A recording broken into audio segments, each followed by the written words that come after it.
Fauzan yang selama ini merasa menjadi satu-satunya sosok ayah bagi Ayu mulai merasakan ancaman besar saat melihat kehadiran Adi yang semakin dekat dengan Rindu dan putrinya. Meski Ayu kini tinggal bersama Rindu dan mulai menjauh dari dirinya, Fauzan tetap menganggap bahwa tak ada satupun laki-laki yang berhak mengambil perannya sebagai ayah.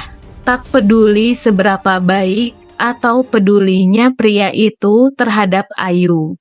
Kedekatan Adi dengan Rindu jelas terlihat, terutama sejak Adi selalu ada di saat Rindu membutuhkan bantuan.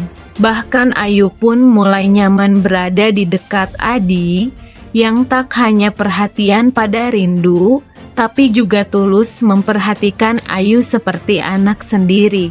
Perhatian itu membuat Fauzan merasa terusik, bahkan cemburu bukan hanya sebagai mantan suami Rindu, tetapi sebagai ayah yang merasa hak dan perannya mulai terancam.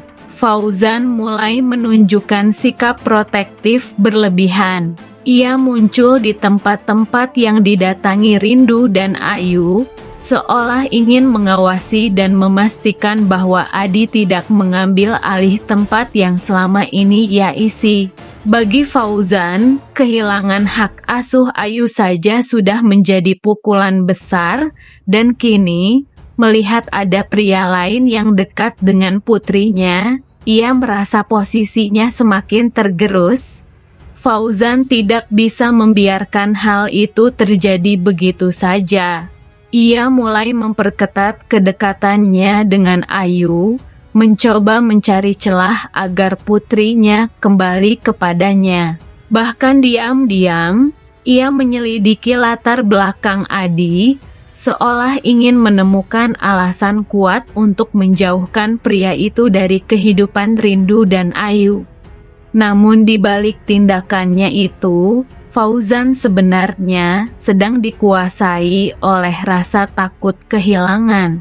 Ia tidak hanya takut kehilangan posisi sebagai ayah, tapi juga takut kehilangan kesempatan untuk menebus kesalahan masa lalu. Dan meskipun ia tidak pernah mengakui secara langsung, jauh di lubuk hatinya, ada rasa cemburu yang mendalam melihat pria lain bisa menghadirkan kenyamanan bagi Rindu dan Ayu, kenyamanan yang dulu gagal ia berikan. Pertarungan hati dan ego pun mulai memanas, bukan hanya antara Fauzan dan Adi, tapi juga dalam hati Rindu yang kini berada di tengah dua sisi antara masa lalu yang ingin kembali dan masa depan yang mencoba menenangkannya. Satu hal yang pasti, Fauzan tak akan tinggal diam melihat posisinya sebagai seorang ayah tergantikan, terlebih oleh laki-laki lain yang mulai mendapat tempat di hati orang-orang yang paling ia sayangi. Fauzan yang mulai merasa kehilangan kendali atas hidup Rindu, semakin diliputi oleh rasa cemburu dan kegelisahan sejak kehadiran Adi yang perlahan menjadi sosok penting dalam kehidupan Rindu dan Ayu.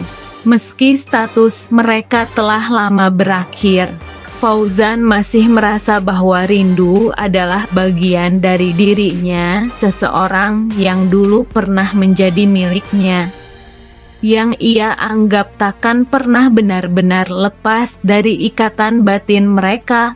Namun kini, semua itu terasa terancam oleh kehadiran Adi, pria yang bukan hanya melindungi Rindu, tapi juga mampu membuatnya merasa tenang dan dihargai. Melihat Rindu perlahan membuka diri terhadap perhatian Adi membuat Fauzan tak bisa tinggal diam. Ia merasa posisinya sebagai sosok penting dalam hidup Rindu mulai tergeser. Bukan hanya sebagai ayah dari Ayu, tapi juga sebagai seseorang yang dulu memiliki tempat spesial di hati Rindu. Rasa cemburu itu berubah menjadi obsesi, dan Fauzan pun mulai menunjukkan sikap posesif, berusaha muncul di setiap kesempatan dan memperlihatkan bahwa ia masih ada dan tak mudah dilupakan. Fauzan mulai melakukan segala cara agar Rindu menjauh dari Adi, mulai dari menyudutkan Adi dengan sindiran halus, menebar keraguan, bahkan mencoba memainkan emosi Rindu dengan mengungkit masa lalu mereka. Ia yakin bahwa di balik kekecewaan dan amarah Rindu, masih tersimpan sisa cinta yang bisa ia bangkitkan kembali. Dan selama keyakinan itu ada, Fauzan tak akan membiarkan siapapun, termasuk Adi, mengambil alih tempatnya di hati perempuan yang pernah ia miliki. Baginya, Rindu adalah bagian dari dirinya yang belum sepenuhnya ia lepaskan. Dan jika Adi mencoba merebut perempuan itu, maka ia akan menjadi lawan yang tak akan ia beri jalan mudah. Pertarungan ini bukan sekadar soal cinta, tapi juga tentang harga diri dan pengakuan. Fauzan akan melakukan segalanya untuk mempertahankan apa yang ia anggap sebagai miliknya, meski kenyataannya hati Rindu kini telah memilih untuk tidak kembali. Meski waktu telah berlalu dan banyak luka tercipta di antara mereka, perasaan Fauzan terhadap Rindu nyatanya tak pernah benar-benar padam. Akhirnya Rindu menceritakan apa yang ia alami. Adi langsung bergerak cepat. Ia tahu Rindu tidak boleh dibiarkan menghadapi ancaman ini sendirian. Dengan latar belakangnya yang cekatan dan jaringan yang luas, Adi mulai menyelidiki siapa sosok misterius di balik teror tersebut. Adi memeriksa pesan-pesan yang dikirimkan, mencoba melacak nomor tidak dikenal, dan bahkan mulai mengawasi lingkungan sekitar rumah Rindu.